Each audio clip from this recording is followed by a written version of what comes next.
ఆకర్షణ సిద్ధాంతం అనగానే గుర్తొచ్చే పేరు జీహెచ్ ప్రసాద్ గారు నాకైతే. మరి మీకెవరు? మనం చాలా వీడియోస్ ఆల్రెడీ చూసున్నాం. చాలా వీడియోస్ మంచి స్పందన లభిస్తూ ఉంది. సో, ఈరోజు చాలా ఇంట్రెస్టింగ్ టాపిక్ పొలిటికల్‌గా.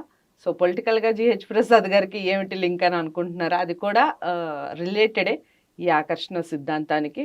ఏం చెప్తారు? కొన్ని క్వెషన్స్ అడిగే ప్రయత్నం చేద్దాం. సెంట్రల్ ఎలక్షన్స్ జరగబోతున్నాయి. అలాగే కొన్ని స్టేట్స్‌లో ముఖ్యంగా మొన్నటి వరకు మనతో కలిసి ఉన్న ఆంధ్రప్రదేశ్‌కి సంబంధించిన ఎలక్షన్స్ కూడా ఒక 3 నెలల్లో జరగబోతున్నాయి. ఆకర్షణ సిద్ధాంతం ఏమన్నా దాని మీద ప్రభావం చూపిస్తుందా అన్న విషయం ప్రసాద్ గారి మాటల్లో తెలుసుకుందాం. నమస్కారం అండి. నమస్తే అండి. So, straight question next CM ఎవరండి? మీ ఆకర్షణ సిద్ధాంతం ప్రకారంగా ఏపీలో? Everything is design by universe అండి. ఓకే. విశ్వం ప్రతిదీ డిజైన్ చేస్తుంది. దానిలో భాగంగా అంచనా అయితే వేయొచ్చు, కానీ ఎవరు సీఎం అవ్వాలనే నిర్ణయం మాత్రం విశ్వానిదే. దానికి ఎవరైతే బలంగా థాట్స్ ఇచ్చారనే దాన్ని బట్టి ఉంటుందండి.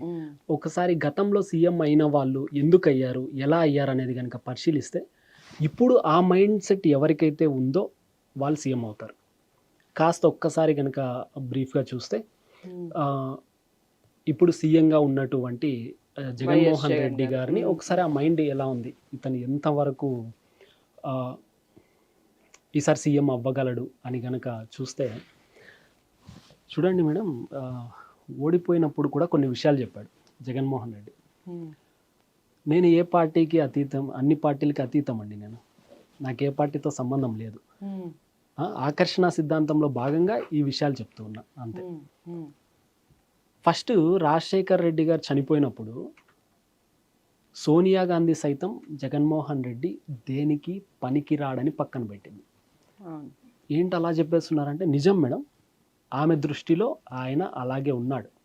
అప్పటికి నిజంగా అలాగే ఉన్నాడు కాబట్టి పక్కన పెట్టేసింది. పక్కన పెట్టేసి రోషయ్య గారు తర్వాత కిరణ్ కుమార్ గారు సీఎం చేసేసింది. అప్పుడు ఆయన ఒంటరిగా ఉన్నప్పుడు ఆయనకు సపోర్టెడ్గా ఉన్నటువంటి వ్యక్తులు ఎవరంటే ఒకరే, వాళ్ళ రిలేటివ్, ఒక ఎమ్మెల్యే వెనకాల ఉన్నాడు అంతే. తర్వాత ఎప్పుడైతే పార్టీ స్థాపించిన తర్వాత ఒక ఎమ్మెల్యే ఒక ఎంపీ వాళ్ళ వెనకాల ఉన్నారు. ఎప్పుడైతే ఫస్ట్ టైం పోటీ చేశారో అప్పుడు 10 మంది ఎమ్మెల్యేలు ఒక ఎంపీ గెలిచారనుకుంటా. అలా ఫస్ట్ టైం ఇప్పుడు డివైడ్ అయింది చూడండి, ఆంధ్ర తెలంగాణ డివైడ్ అయినప్పుడు ఎలక్షన్స్ ఫస్ట్ సీఎంగా చంద్రబాబు నాయుడు గారు సీఎం అయ్యారు. అప్పుడు ఓడిపోయినప్పుడు జగన్మోహన్ రెడ్డి గారు ఒక స్టేట్మెంట్ ఇచ్చారు. ఆ స్టేట్మెంట్ని గనక ఒకసారి గనక పరిశీలిస్తే అర్థమవుతుందండి స్పష్టంగా. అప్పుడు చెప్పాడు, స్టార్టింగ్లో ఉన్నది ఒక ఎమ్మెల్యే ఒక ఎంపీ.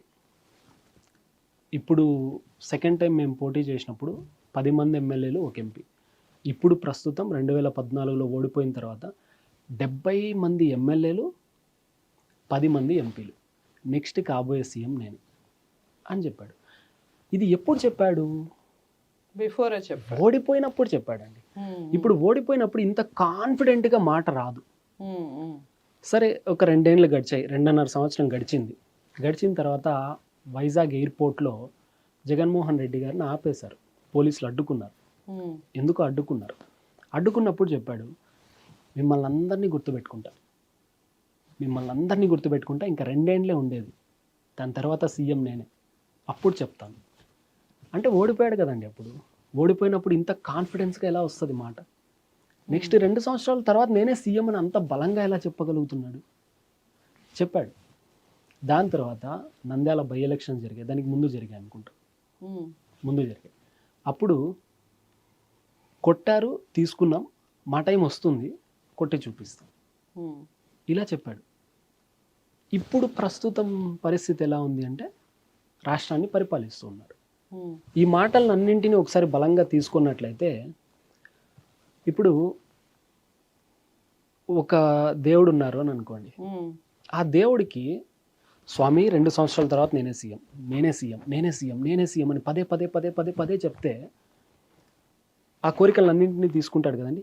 ఇంకొక మనిషి సేమ్ స్వామి నేను సీఎం అవ్వాలని చెప్పాడు అనుకోండి. ఈయన 90 సార్లు చెప్తే ఈయన 100 సార్లు చెప్పాడు అనుకోండి. 100 సార్లు చెప్పిన వాడిని సీఎం చేస్తాడు. సేమ్ ఈ విశ్వశక్తి కూడా అంతే. ఉమ్, ఎవరైతే ఎంత బలంగా ఎన్నిసార్లు సీఎం అవ్వాలని తపిస్తున్నారో వాళ్ళని సీఎం చేస్తారండి. ఉమ్, ఎంత తేడాతో గెలిచారో చూసారండి. 23 వచ్చాయి అంతే టీడీపీకి. ఇప్పుడు కూడా సేమ్ చంద్రబాబు నాయుడు గారు ఒక ఛాలెంజ్ చేశారు అసెంబ్లీలో. వాళ్ళ వైఫ్ భువనేశ్వరి గారిని ఏదో అన్నారని చెప్పి, నెక్స్ట్ నేను సీఎం అయితేనే అసెంబ్లీలోకి అడుగు పెడతాను, అంతవరకు పెట్టానని చెప్పి రాలేదు. ఉమ్, పొరపాటున అడుగు పెట్టేశారా ఇంకా ఈ ఈ సంకల్పానికి బలం తగ్గిపోతుంది. ఆయన పెట్టలేదా, ఈయన మైండ్ సెట్ కనుక జగన్మోహన్ రెడ్డిది కొంచెం తగ్గిందా, ఈయన సంకల్పానికి బలం పెరుగుతుందండి. ఎందుకంటే శబదం కాబట్టి. ఉమ్, దీన్నే భీష్మ ప్రతిజ్ఞ అని కూడా అనొచ్చు. భీష్ముడు అంత కఠినంగా ఉన్నాడు కాబట్టి ఆయన అంత ప్రఖ్యాతి సాధించాడు, చరిత్రలో అంత గొప్పగా నిలబడగలిగాడు. ఉమ్, అలాంటి భీష్మ ప్రతిజ్ఞ ఇది. నెక్స్ట్ నేను రాను అని. రాకుండా గనక ఉన్నాడా అయిపోవచ్చండి, ఈజీగా అయిపోవచ్చు. ఓకే. ఈయన మైండ్ కంటే ఇంకా బలంగా గనక మళ్ళీ జగన్మోహన్ రెడ్డి అనుకున్నాడా ఈయన అవ్వచ్చు. ఉమ్, వాళ్ళ మైండ్ని బట్టే ఉంటుంది. పవన్ కళ్యాణ్ గారి విషయానికి వస్తే నేను కూడా ఆయన క్యారెక్టర్కి కొంచెం పాజిటివ్గానే చూస్తూ ఉంటాను ఆయన క్యారెక్టర్ని, క్యారెక్టర్ పరంగా. కానీ ఇక్కడ ఏం జరుగుతుందంటే అండి, ఒక్కొక్కసారి ఒక్కొక్క మాట అనేది వినపడుతూ ఉంటుంది. ఒకసారి టీడీపీకి సపోర్ట్ అని, లేదు ఒంటరిగా పోటీ చేస్తామని. ఇప్పుడైతే క్లారిటీ ఉందిగా. కానీ అదే ముందండి, ఇప్పుడు ముందు రిజల్టే మనం చూస్తున్నాం కదా. ఉమ్, ఉమ్, ఆ రిజల్ట్ని పట్టుకుంటే ఒకసారి చెప్పారండి, ఉమ్, నాకు ఎమ్మెల్యే పదవి మీద కానీ, ఎంపీ పదవి మీద కానీ, సీఎం పదవి మీద కానీ ఏమాత్రం వ్యామోహం లేదు. ఉమ్, నేను ప్రజల పక్షాన పోరాడుతూ ఉంటాను. ఈ మాటని విశ్వం నిజం చేస్తుందండి. ఎమ్మెల్యే అవ్వలేదు, ఎంపీ అవ్వలేదు, ఇంకా సీఎం ఎలాగో లేదు. ప్రజలు ఏదైనా ఎక్కడైనా లాస్ అవుతున్నారా, ఫస్ట్ నిలబడేది పవన్ కళ్యాణ్ గారు. ఉమ్, నిలబడి పోరాడతారు, పాపం పోరాడుతూనే ఉంటారు. ఆయన ఏ విధమైన సంకల్పం ఉందో, ఎలాంటి మాట అయితే మాట్లాడుతున్నారో దానికి సంబంధించిన లైఫ్ని లీడ్ చేస్తున్నారు. సేమ్ అంతే అండి. మనం 2వ వీడియోలోనో 3వ వీడియోలోనో మాట్లాడుకున్నాం, స్వార్థం ఉండాలి అని. అవును. ఈ స్వార్థం ఎంత ఎక్కువైతే ఎవరికి ఉంటుందో వాళ్ళు సీఎం అవుతారు. నేను ఫస్ట్ సీఎం అవ్వాలి, ప్రజలందరికీ మంచి చేయాలన్న బలమైన స్వార్థంతో కూడిన సంకల్పం ఉండాలి. ఇలా ఎవరికైతే ఉంటుందో వాళ్ళు సీఎం అవుతారండి.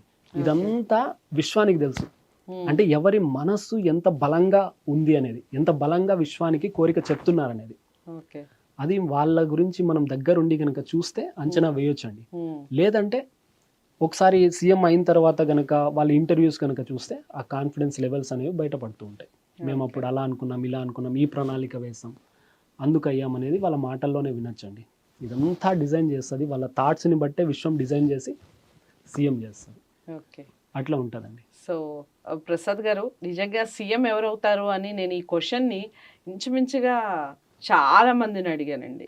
అసలు నెంబర్ ఆఫ్ ఒక్కొక్కళ్ళు ఒక్కొక్క విధంగా ఒకరు ఎక్కువ ఒకరు తక్కువ అనేది లేదండి ఇక్కడ.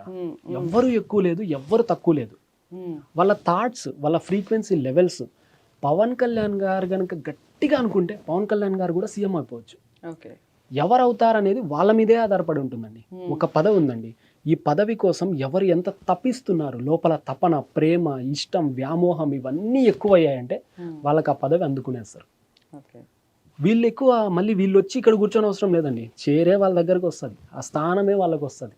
రైట్. విశ్వానికి చెప్పాలండి, అంతే అయిపోతుంది. చాలా బాగా చెప్పారు. మనం కూడా వింటూ ఉంటామండి, లైక్ గట్టిగా అనుకో అయిపోతుంది అనే మాటని కదా. ఆ గట్టిగా ఏ విధంగా అనుకోవాలి, ఏ విధంగా అంటే మన కోరిక 100% సక్సెస్ అయ్యి ఆ సక్సెస్లో మనము ఉంటాం. ఈ విషయం చాలా చక్కగా చెప్పారు. సీఎంని పోలుస్తూ చెప్పారు, కాకపోతే ఎవరు సీఎం అవుతారు అని 100% చాలా బాగా అనిపించింది. నిజమే కదా అనిపిస్తుంది, మాటలు వింటూ ఉంటే అబ్బా ఇంత రియాలిటీనా, ఇంత బాగుంటుందా అనిపిస్తుంది. మీకు ఎలా అనిపించింది? నచ్చిందా వీడియో? తప్పకుండా కామెంట్ బాక్స్లో తెలియచేయండి. లేదా ప్రసాద్ గారిని కలవాలి అనుకుంటే కూడా స్క్రీన్ మీద కనపడే నెంబర్కి కాల్ చేయొచ్చు. నెక్స్ట్ వీడియోతో మళ్ళీ మీ ముందుకు వస్తాను. తప్పకుండా ఛానల్ని సబ్స్క్రైబ్ చేసుకోండి. అలాగే ఈ వీడియోని అందరికీ షేర్ చేసే ప్రయత్నం చేయండి. నమస్తే.